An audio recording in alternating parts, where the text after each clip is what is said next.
Hello everyone, a very good morning. स्वागत है आप सभी का टीसीएस पाठशाला यूट्यूब चैनल पे। और ये आज का लेक्चर 2 है। हम लोग करंट अफेयर्स में डेली टॉक्स में करंट अफेयर्स डिस्कस कर रहे हैं।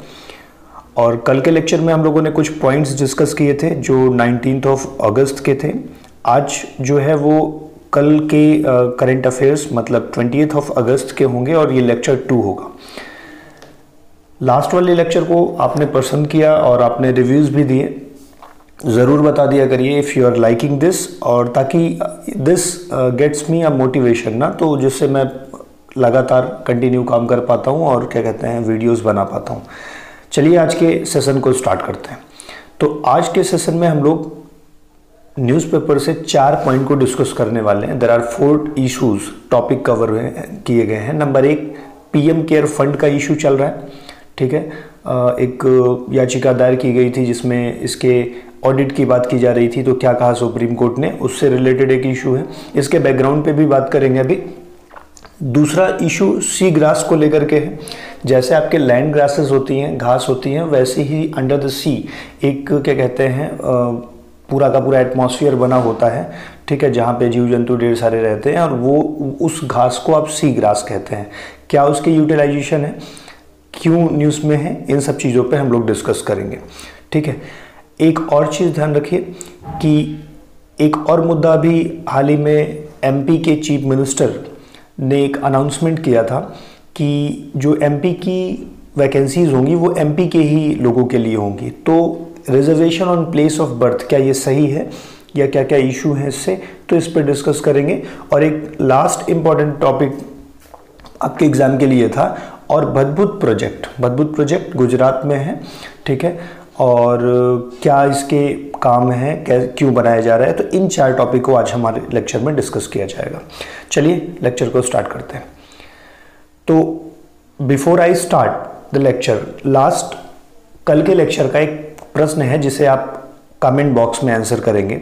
कल मैंने आपसे डिस्कस किया था, तो क्वेश्चन ये है कि आईजोज कल डिस्कस हुआ था, अगर आपको याद हो, ठीक है, आईएसए में सोलर अलायंस वाले में ये डिस्कस हुआ था। आईजोज जो है रिसेंटली न्यूज़ में था। क्या है ये? ऑप्शन ए है एक इनिशिएटिव है गवर्नमेंट का जिससे जागरूकता फैलाई जा सकती है, एक प्रयास है जिससे जागरूकता फैलाई जा सकती है। ऑप्शन नंबर बी है एक इंटरनेशनल सोलर अलायंस के लिए एक जर्नल है, पत्रिका है। ऑप्शन नंबर सी है कि मोटिवेशनल प्रोग्राम है एक, ठीक है, जो मिनिस्ट्री ऑफ एजुकेशन ने निकाली हुई है। ऑप्शन डी है इनमें से कोई नहीं। तो कौन सा आंसर है आप कमेंट बॉक्स में बताइएगा, कल मैं ज़रूर इसके आंसर्स आपको दे दूंगा। क्वेश्चन नंबर 2 है given below are the names of 4 energy crops. नीचे 4 एनर्जी क्रॉप्स के नाम दिए गए हैं, इनमें से किसका कल्टीवेशन जो है वो एथेनॉल के लिए होता है। याद हो आपको, तो कल हम लोगों ने एथेनॉल ब्लेंडिंग भी पढ़ा था, ठीक है। तो इन चारों में से किसका प्रयोग, किसका कल्टीवेशन जो है एथेनॉल ब्लेंडिंग के लिए, एथेनॉल के लिए होता है, प्रोडक्शन के लिए। तो आप इन दोनों के आंसर दीजिएगा, हम आपको कल इसके आंसर देंगे। लेकिन ज़रूर कमेंट बॉक्स में गलत ही सही जो आपको समझ में आए, और यू सर्च ऑन इंटरनेट, ठीक है, जैसे भी हो सके, but you give the answer. This is very important and this curiosity will lead you to get a lot of things. चलिए, तो आज का पहला टॉपिक जो हम लोग डिस्कस करने जा रहे हैं, it is about sea grass, ठीक है। ये आपको दिख रहा है, वेट अ मोमेंट, ये सी ग्रास आई होप आप देख पा रहे होंगे, ठीक है।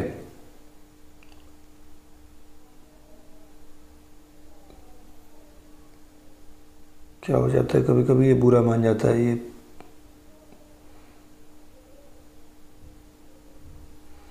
Bye the way, let's wait. तो सी ग्रास, ये आपको इमेज दिख रही होगी, एंड दिस इमेज, ये एक घास की इमेज है जो अंडर द सी है ना। आप देखते होंगे तो आपके ऑन लैंड भी ग्रासेस होती हैं, but this I am talking about sea grass, मतलब अंडर द सी। क्यों न्यूज़ में है? तो अभी हाल ही में यूनेप ने, यूनेप मतलब यूनाइटेड नेशन इन्वायरमेंट प्रोग्राम, इन्होंने एक वार्निंग रिलीज की है, एक नोटिस दे के वार्निंग दी है कि जो केनिया के अराउंड है, केनिया आप देख रहे होंगे साउथ अफ्रीका, और साउथ अफ्रीका नहीं, अफ्रीका कॉन्टिनेंट आप देख रहे होंगे। अफ्रीका कॉन्टिनेंट में आपको दिख रहा होगा जिसे आप बोलते हैं हॉर्न ऑफ अफ्रीका। तो हॉर्न ऑफ अफ्रीका में 4 देश आते हैं, अगर आप पता करिएगा बताइएगा, मैं उसका एक छोटा सा फॉर्म बता देता हूँ। सीड, SEED, 4 देश हैं जो हॉर्न ऑफ अफ्रीका पे आते हैं, जिसमें पहला आप देख सकते हैं सोमालिया है, दूसरा आप देख सकते हैं इथियोपिया है, तीसरा आपके सामने देखा जाए तो एरिट्रिया है, और चौथा जिबूती है। तो ये 4 कंट्रीज जो हैं वो हॉर्न ऑफ अफ्रीका माने जाते हैं। और सोमालिया के जस्ट बगल में, सोमालिया और इथियोपिया के जस्ट नीचे आप देखेंगे तो केन्या है। तो केन्या के ही बॉर्डर में ऐसा रिपोर्ट यूनेप ने दिया है कि फिशिंग की वजह से सीवीड मतलब कचरा, जो जैसे आप लैंड वीड होती है on the same pattern, seaweed मतलब वहाँ पे जो ढेर सारा कचरा इकट्ठा हो जाता है सी के बेड पे, ठीक है। तो सीवीड की वजह से और टूरिज्म की वजह से, टूरिज्म में भी बहुत सारे काइंड ऑफ पोल्यूशन होते हैं, ठीक है। लोग जाते हैं तो दे डिस्पोज थिंग्स, इसकी वजह से केन्या के आसपास जो है सी ग्रास थ्रेटेंड हो रही है, मतलब सी ग्रास खत्म हो रही है, वो खतरे में है, उसका लॉस हो रहा है। तो ये यूनेप की रिपोर्ट थी जिसकी वजह से सी ग्रास न्यूज़ में आई, ठीक है। तो इतनी बात क्लियर है। चलिए फर्दर हम लोग डिस्कस करते हैं। अब ये सी ग्रास क्या है, ठीक है, क्या इसके मायने हैं, इसके बारे में भी थोड़े बहुत डिस्कशंस करते हैं हम लोग। तो अगर हम लोग सी ग्रास के बारे में देखें तो सी ग्रास जो है, मोमेंट, सी ग्रास जो है वो एक मरीन फ्लावरिंग प्लांट है। मतलब सीधे सीधे मानो कि आप ये जल में रहेगा और ये एक लैंड, जैसे लैंड में प्लांट होता है वैसे ही प्लांट की तरह ये अंडर द सी काम करता है, ठीक है ना। हाँ, ये हर कॉन्टिनेंट में पाया जाता है ऑलमोस्ट, लेकिन अंटार्कटिका में नहीं पाया जाता। अंटार्कटिका में ना पाया जाने का रीज़न क्या है कि वहाँ पे पूरा का पूरा वो बर्फ़ से ढका हुआ है, तो वहाँ पे कोई ऑप्शन ही नहीं है जल का, मतलब इनके सर्वाइव करने का। तो इस वजह से अंटार्कटिका को छोड़ करके बाकी ऑलमोस्ट ऑल द कॉन्टिनेंट्स में ये पाए जाते हैं, सारे के सारे जो महाद्वीप हैं। और जैसे कि लैंड में जो प्लांट होते हैं, जो ज़मीन पे प्लांट होते हैं, उनमें ना एक क्या कहते हैं, लीव्स में कह सकते हो कि एक चीज़ होती है, एक अंग होता है उनका, जिनको आप स्टोमेटा कहते हैं। तो लैंड के जो प्लांट होते हैं उनमें ना एक लीव्स में स्टोमेटा होती है, और स्टोमेटा क्या करती है, ये CO2 कार्बन डाइऑक्साइड को इनटेक करती है और उसके बदले में ऑक्सीजन को रिमूव करती है, ठीक है ना। लेकिन क्या कहते हैं, ये जो सी में ग्रासेस होती हैं इसमें स्टोमेटा प्रेजेंट नहीं होता है, बल्कि ये जो इनटेक और आउटटेक करते हैं, मतलब जो कार्बन डाइऑक्साइड लेते हैं और ऑक्सीजन रिलीज करते हैं, ये डिफ्यूजन के प्रोसेस से करते हैं, डायरेक्टली डिफ्यूज करते हैं। इनमें स्टोमेटा नहीं होता। अपने लैंड में जो पेड़ होते हैं ना, उनमें पत्तियों में स्टोमेटा पाया जाता है। स्टोमेटा की वजह से क्या करते हैं, वो इनटेक करते हैं CO2 और रिलीज क्या करते हैं, ऑक्सीजन। लेकिन ये जो सी ग्रासेस होती हैं, इनमें स्टोमेटा एब्सेंट होता है। आपसे लाइन क्या कहते हैं, स्टेटमेंट में पूछ सकता है, तो ध्यान रखिएगा, सी ग्रास में स्टोमेटा नहीं होता। दे डू दिस प्रोसेस, वो न्यूट्रिएंट्स को लेते हैं, गैसेस को लेते हैं बाई डिफ्यूजन के प्रोसेस से लेते हैं, ठीक है। चलिए, अब ये कहा गया कि हैविंग रूट्स, इनमें रूट्स भी होती है सी ग्रास में, स्टेम भी होता है, लीव्स भी होती हैं, ये फ्लावर भी प्रोड्यूस करते हैं और कभी कभी ये फ्रूट्स भी प्रोड्यूस करते हैं। तो ये ऑलमोस्ट इक्वल हैं, किसकी तरह, जैसे लैंड पे प्लांट्स होते हैं, दे आर वेरी इक्वल। तो इसीलिए कहा जाता है they are closely related to land plants. और इनको लंग ऑफ द सी कहा जाता है। लंग ऑफ द सी क्यों कहा जाता है? अब लंग्स के बारे में, पार्ट्स ऑफ बॉडी में बात करिए तो इट प्यूरिफाइज। तो ऑन द सेम पैटर्न देखा जाए तो सी के अंडर में भी तो ढेर सारे प्रकार के एनिमल्स रह रहे होंगे, बहुत सारा एक पूरा का पूरा जोन बना होगा जहाँ पे बायोडाइवर्सिटी होगी, वहाँ पे लोग एनिमल्स होंगे। तो उनको भी तो क्लीनिंग की आवश्यकता पड़ती है, CO2, उनको भी ऑक्सीजन चाहिए होगा। तो CO2 इनटेक कौन करता है? ग्रासेस करते हैं। आउटटेक क्या करते हैं, मतलब रिलीज क्या करते हैं? वो ऑक्सीजन रिलेट करते हैं।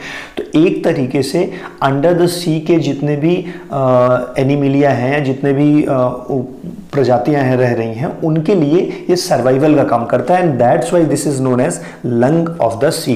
वेरी इंपॉर्टेंट, आपसे पूछा जा सकता है which of the following is known as lung of the sea. तो sea grass is known as lung of the sea. और चीज मैंने डिस्कस कर दी। अभी वर्तमान में 72 स्पीसीज हैं, 72 प्रजातियां हैं जो सी ग्रास की वर्ल्ड में फैली हुई हैं। ठीक है, आप जरूर जाके ये देख लीजिएगा कहाँ कहाँ डिस्ट्रीब्यूशन है। ऑलमोस्ट हर जगह, अपने इंडिया में भी है। यूसी ये जो बंगाल उड़ीसा के तट पे है बगल में, तो यहाँ पे भी सी ग्रासेस पाई जाती हैं। ऑलमोस्ट ऑल द कॉन्टिनेंट्स में पाई जाती हैं, अंटार्कटिका को छोड़ करके। ठीक है, तो इतनी बातें आपने यहाँ पे डिस्कस कर ली। चलिए और आगे बढ़ते हैं। अब अगला पॉइंट है, दूसरा टॉपिक जो हमने डिस्कस किया वो रिजर्वेशन को लेकर के है। Reservation based on place of earth. अब ये न्यूज़ में क्यों आया? मैंने आपसे कहा था, आपको इनका पिक्चर दिख रहा होगा। ठीक है, ये यूनिवर्सली मामा जी भी हैं, तो कह सकते हैं यूनिवर्सली क्या, in the country, specially in the state MP.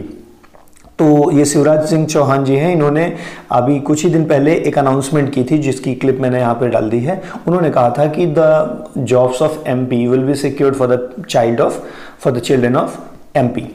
तो अब ये बात न्यूज़ में आ गई कि आप रेजिडेंस के नाम पे, निवास के स्थान पे भी, निवास के नाम पे भी क्या दे रहे हैं, रिजर्वेशन दे रहे हैं। तो न्यूज़ में इसीलिए आया, CM of MP has announced, उन्होंने अनाउंस किया, the government job has been reserve for the children of states and legal provisions will be made. उन्होंने कहा इसके लिए कानूनी प्रक्रिया भी प्रारंभ कर दी जाएगी।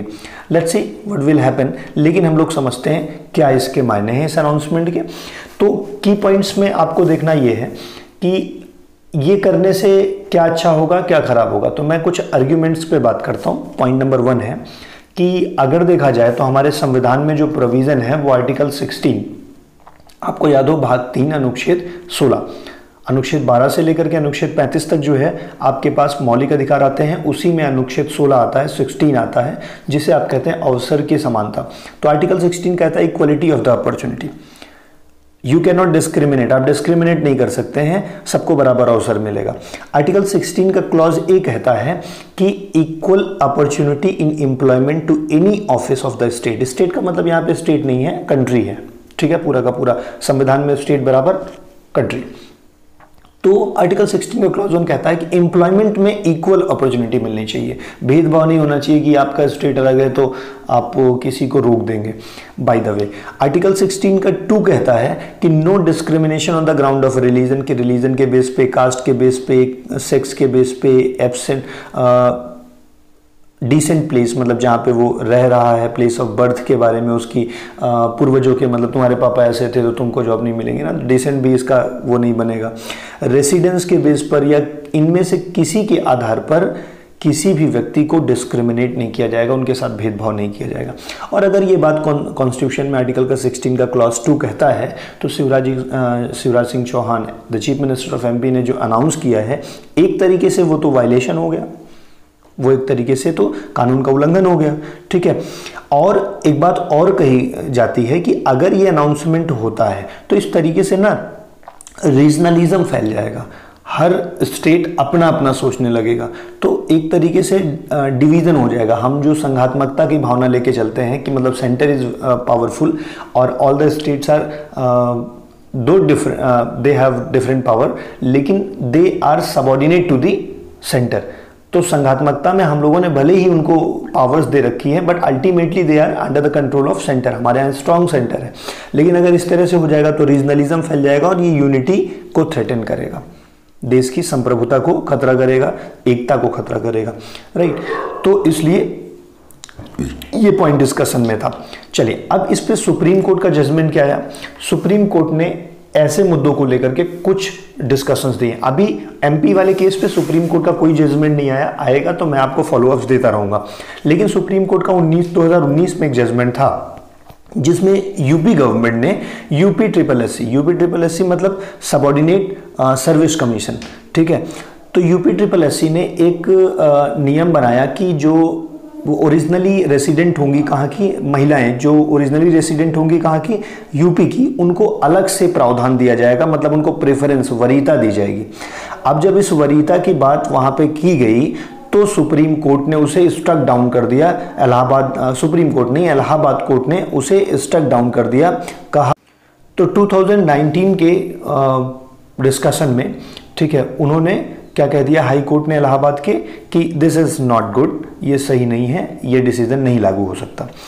एक और केस हुआ था जिसमें Kailash Chandra Sharma versus Rajasthan case, Kailash Chand Sharma versus Rajasthan case में क्या हुआ कि सुप्रीम कोर्ट ने कहा कि प्रेफरेंशियल रिजर्वेशन नहीं होना चाहिए, मतलब आप प्रेफरेंस नहीं दोगे कि फलावर को प्रेफरेंस दोगे। देखो ये भी कहता है अनुच्छेद 16 कि सरकार चाहे तो अपने हिसाब से कुछ कंडीशंस लगा सकती है कि भाई आप देखते हो कुछ वैकेंसीज में आपकी हाइट मांग ली जाती है, कुछ वैकेंसीज में आपकी क्वालिफिकेशन मांग ली जाती है, दैट इज गुड, लेकिन प्रेफरेंस नहीं दोगे कि मतलब गर्ल्स को पहले मिलेगा, बॉयज़ को बाद में मिलेगा, या इस कैटेगरी को पहले मिलेगा ना।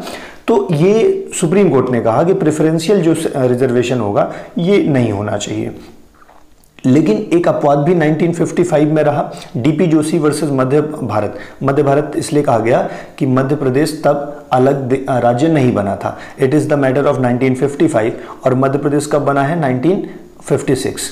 ठीक है, 1956 में मध्य प्रदेश बना है, तो 1955 में ये मध्य भारत मतलब प्रोविंशियल प्रांत में था, मध्य भारत बोलते थे।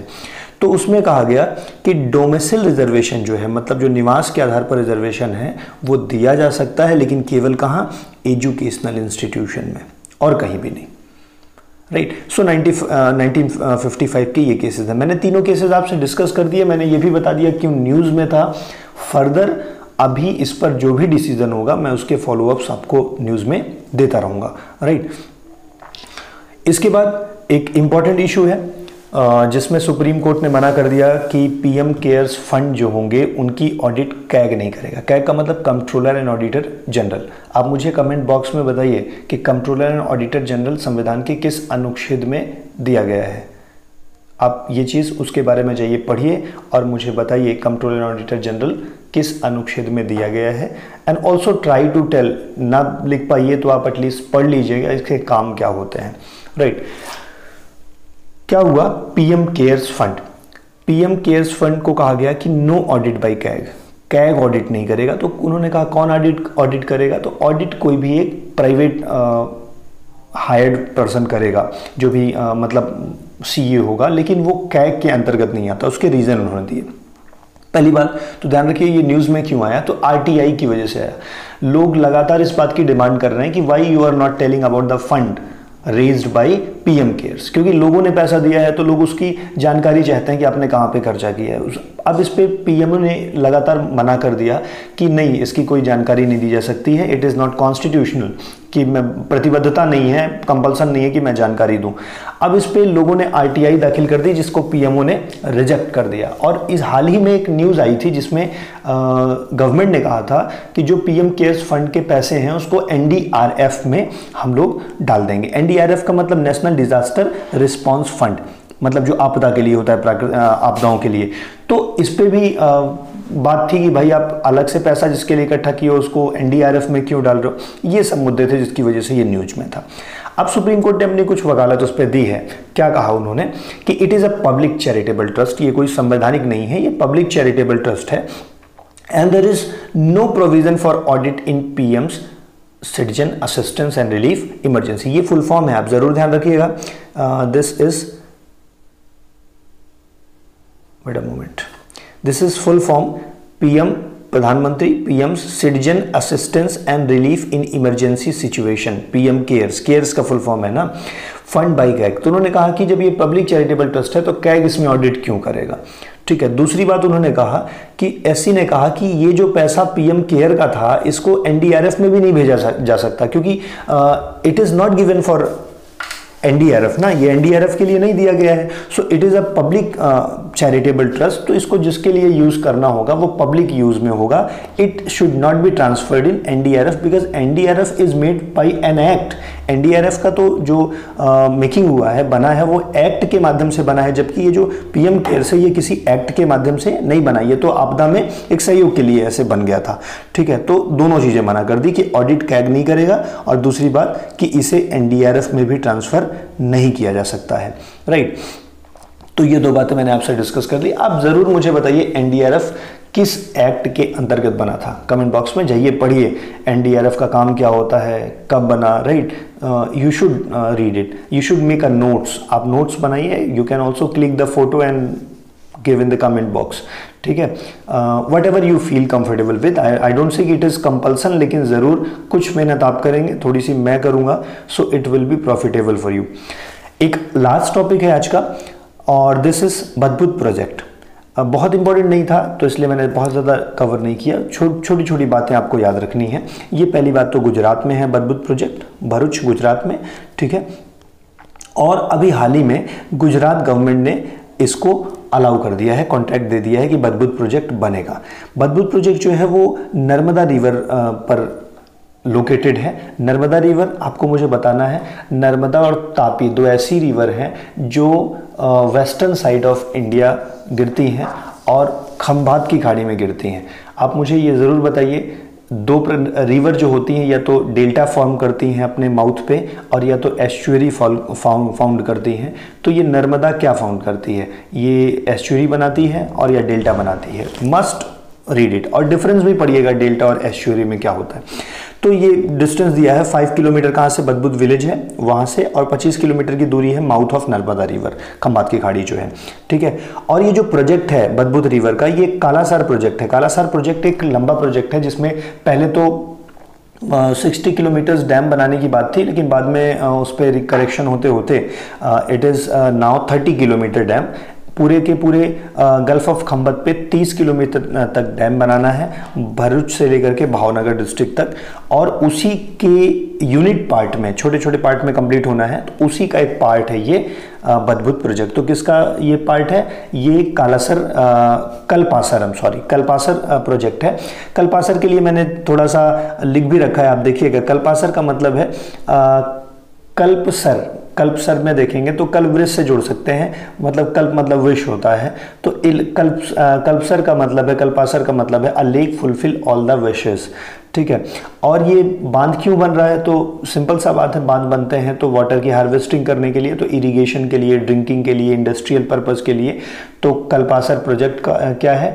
30 किलोमीटर का डैम बनना है खंभात की खाड़ी में, भरूच से लेकर के भावनगर तक। और कल्पासर प्रोजेक्ट का ही एक पार्ट है बदबूत प्रोजेक्ट, जो हाल ही में गुजरात में बनना है। बदबूत विलेज है वहीं पर ये बनना है, नर्मदा रिवर पर बनना है। आप इन सारी बातों को फैक्ट में ध्यान रखिएगा, राइट। सो ये मैंने उसकी लोकेशन भी दे रखी है, लोकेशन ऑफ कल्पासर डैम। तो ये आप देख रहे हैं गुजरात, बगल में रन ऑफ कच्छ होगा, और यही लास्ट में माउथ है, यहीं पर कल्पासर प्रोजेक्ट बनना है। और इसी का एक यूनिट है क्या? बदबूत प्रोजेक्ट, राइट। तो this was complete discussion for today's newspaper, और हम लोग अगले न्यूज़पेपर के लिए कल फिर मिलेंगे और कुछ नई बातों के साथ। क्वेश्चन जरूर सॉल्व करिएगा, ज़रूर पॉइंट्स ना याद हो तो आप उन्हें लिखिए, और ज़रूर बताइए आपको ये लेक्चर कैसा लगा। अच्छा लगा तो अपने दोस्तों में शेयर करिए, ठीक है। और लाइक एंड सब्सक्राइब कर लीजिए चैनल अगर आपने नहीं किया है तो। Thank you very much, will see you in the next video.